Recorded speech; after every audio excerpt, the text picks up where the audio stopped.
cost, price, and profit. Do you think it's free to build a business? No, of course not. It definitely costs money. The amount of money it costs depends on the kind of business, so don't let that worry you. So how are we going to make money from selling the value of our product or service? We have to set a price on the product or service to recover the money spent on building and maintaining the business. How much should you price your product or service? Well, before you price your product or service, you need to know how much money you're spending in the first place. The money you spend in a business is called your costs or expenses. Let's use a farmer who grows carrots as an example. Costs are money to buy the land to grow the carrots, money for the carrot seeds.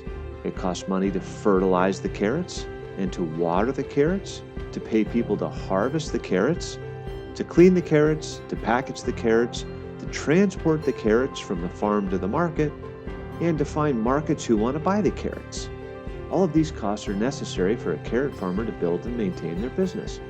When an entrepreneur knows their cost, they're able to determine their price. We want to make sure that the price of your product or service is higher than our costs. So if you determine it costs $600 to make a small boat, the price of your boat should be at least $600. The value of your product or service and your target market should also be taken into consideration when you set your price. If you offer a value of luxury, it would make sense to set a higher price since expensive items are viewed as being luxurious. Also, if your target market is high net worth individuals, like being an expensive car builder, then it would make more sense to charge a higher price since your target market can afford it.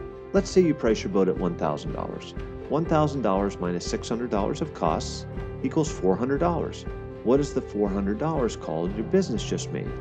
It's called profit. All entrepreneurs strive to make a profit.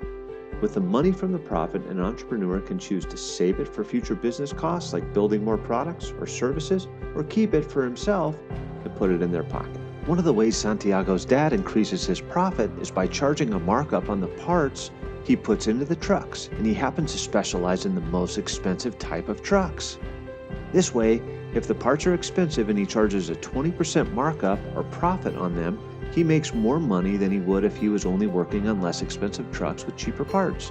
So when he's working on the more expensive trucks, his shop makes more money for the same amount of time they spend on a job because the parts are more expensive.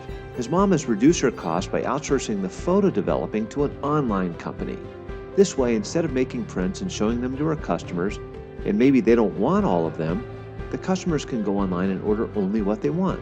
This way, Teresa has less time invested in making the prints and never has extra prints that a customer doesn't want to buy.